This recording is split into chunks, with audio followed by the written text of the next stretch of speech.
So any prospect for a short-term production increase in Angola?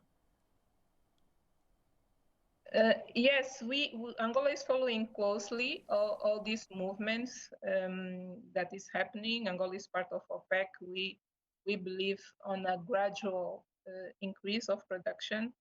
Angola has a strategy, a hydrocarbon strategy that intends to motivate the oil companies to do more investments, to take all the advantage of marginal oil fields, to make sure that we are producing as much as possible. We are not able yet to reach the quota that we have, so we are below that quota. So even when the OPEC decide to increase the productions, we will remain below that. So we are doing our best to motivate the oil companies to invest, to increase the production, and we take the advantage of this movement.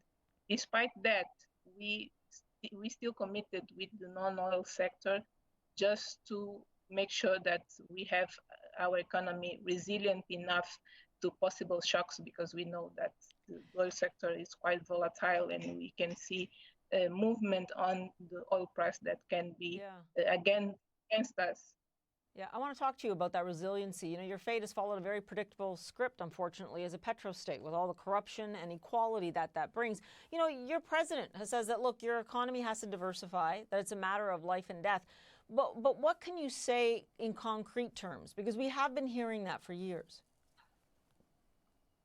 We can start this talk about agribusiness, because now we can rely totally on the water consumption, water table consumption with local production. We can rely on eggs production, fruits, vegetables. So we are seeing a lot of local production on the agribusiness sector.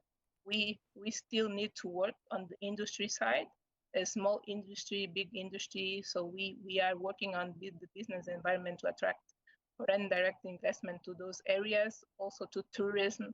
But regarding agribusiness, we are seeing a lot happening, and the non-oil sector performing well regarding GDP and also regarding the fiscal revenues. So yes, it's not only words, that's acts, and we will keep pursuing that, the results of that narrative. Yeah, because the Angolan people certainly have not benefited at all, really, in the last 40 years from what was supposed to be an oil boom there. And now we may be on the cusp of a mineral boom in Angola. And I want to get to this point. You know, nearly 1 in 4 Angolan children are engaged in some kind of forced labor, something your government had pledged to do something about. And I appreciate that an action plan, was just passed. But given those new industries, what again can you do concretely to make sure that some of that child labor for sure is attended to? Because so many families send their children as well to do child labor because they are desperate because of the situation with inequality. So we are acting in 2 fronts. The one front is regarding a cash assistance with a program with the World Bank.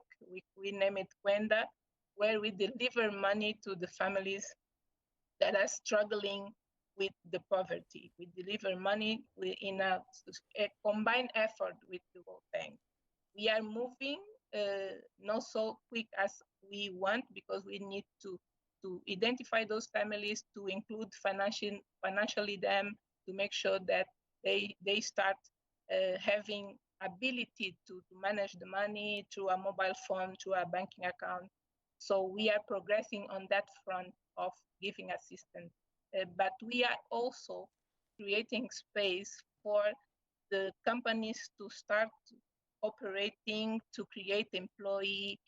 We have also a program within the municipalities to build schools and to make sure that those kids are able to get access to education, and with that being able to have access to a more formal way of work. So we are working on those 2 fronts, assisting them, but also investing on education infrastructure and attracting private investment, local and foreign, to create jobs, and at medium long term, those kids to be financial and economic inclusion. Right. Okay. Minister Sousa, I have to leave it there, but I thank you for joining us.